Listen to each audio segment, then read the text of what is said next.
ভিডিওটি ওপেন করার জন্য আপনাকে ধন্যবাদ। আমরা পূর্বের লেকচারগুলোতে শিখেছিলাম বর্গ নির্ণয় করা সহজ টেকনিক।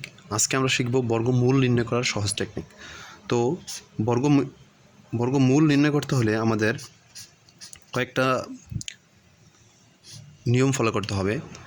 সেগুলো হচ্ছে, আমরা মূলত একটা উদাহরণের মাধ্যমে বর্গমূল নির্ণয় করাটা শিখব। যদি আমরা ধরি 31, 36, এই সংখ্যাটা হচ্ছে একটা বর্গ সংখ্যা, পূর্ণবর্গ সংখ্যা।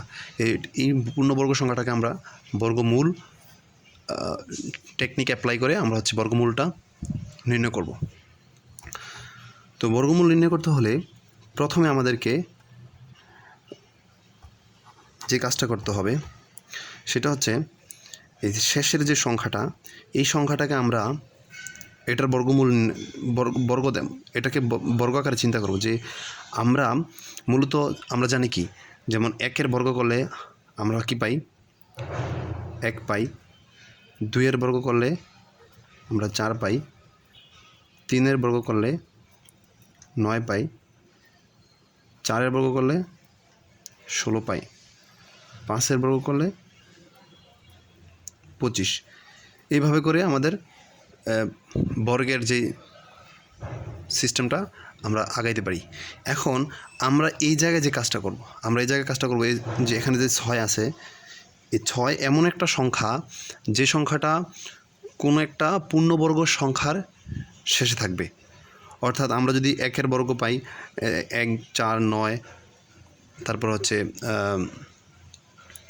16, তাহলে আমরা 4-এর বর্গের শেষের সংখ্যা যে 16 পাওয়া যাচ্ছে, সেখানে 6 আছে। তাহলে আমরা এখানে ধরে নেব 4-এর মধ্যে 4-এর বর্গ করলে হচ্ছে 16, মানে এই 6 সংখ্যাটা পাওয়া যেতে পারে। তার বিপরীতে আরেকটা চিন্তা করব, এখানে 6-এর বর্গ করলে 16 আসে। কারণ কি, আমরা জানি 6কে যদি আমরা বর্গ করি তাহলে 36 আসে। তাহলে 36-এর 6 পাওয়া যাচ্ছে। এখন আমরা এখানে দুইটা হতে পারে, হয় 4-এর বর্গ করলে 6 পাওয়া যাচ্ছে, অথবা 6-এর বর্গ করলে 6 পাওয়া যাচ্ছে। এখন যখন এই কাজটা শেষ হয়ে যাবে তখন আমরা এই দুইটাকে বাদ দিয়ে দেব। তারপরে আমরা এই দুইটার বর্গ কী হতে পারে ওটা চিন্তা করব। তাহলে দেখা যাক, এখন এটা হচ্ছে 31-এর নিচে পূর্ণবর্গ সংখ্যা কোনটা আছে? 31-এর নিচে পূর্ণবর্গ সংখ্যা হচ্ছে 25। কারণ আমরা জানি 25 আর 30, 36-এর মধ্যে আর কোনো পূর্ণবর্গ নাই। তাহলে যেহেতু 31, তো 31-এর নিচে আছে কি 25 হচ্ছে কি পূর্ণবর্গ সংখ্যা। তাহলে পূর্ণবর্গ সংখ্যা হচ্ছে 5। এখানে আমরা 5 লিখতে পারি। 5-এর বর্গ মানে 25-এর বর্গমূল হচ্ছে 5। তাহলে এই 25-এর বর্গমূল যদি 5 হয় তাহলে আমরা এখানে 5 নিলাম। এখন আমরা কি এই সংখ্যাটা নেব না এই সংখ্যাটা নেব? এখানে আমরা সিদ্ধান্ত নেব হচ্ছে এই 25-এর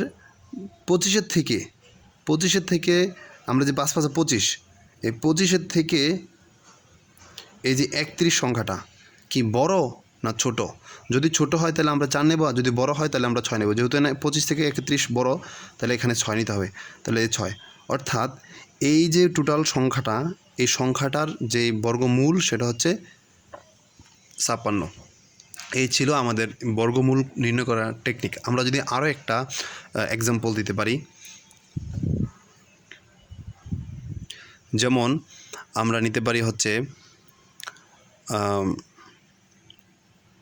2304, এটাকে আমরা বর্গমূল করব। মূল কথা হচ্ছে আমাদের শেষের সংখ্যাটা আমরা এটাকে 2 দিয়ে পাই। 2-এর বর্গ করলে 4 পাওয়া যায়। আবার 8 8 64, তো ওখানে 8-এর বর্গ করলেও 4 পাওয়া যায়। এখন এই দুইটা সংখ্যা শেষ, আমরা এটা আর করবো না। এখন আমরা এই 23 অর্থাৎ 23-এর নিচে সর্বনিম্ন পূর্ণবর্গ সংখ্যা কোনটা আছে? তাহলে 25 আর এই যে 16, 25 আর 16-এর মাঝখানে হচ্ছে 23। তাহলে 23-এর নিচে হচ্ছে 16 হচ্ছে পূর্ণবর্গ সংখ্যা। তাহলে 16-এর বর্গমূল কত? 4। 16-এর বর্গমূল হচ্ছে 4। এখন 16-এর বর্গমূল যেহেতু 4, এখন আমাদেরকে চিন্তা করতে হবে এই 16 থেকে 23 বড় না ছোট? যদি 16 থেকে 23 বড় হয় তাহলে আমরা 8 নেব, আর যদি ছোট হয় তাহলে 2 নেব। যেহেতু 16 থেকে 23 বড়, তাহলে এখানে আমরা 8 নিতে পারলাম। অর্থাৎ এই পুরো সংখ্যাটার বর্গমূল হচ্ছে এটা। তো এই ছিল মূলত আমাদের আজকে বর্গমূল নির্ণয় করার মানে সহজ একটা টেকনিক। আপনারা ভালো থাকবেন, সবাইকে ধন্যবাদ।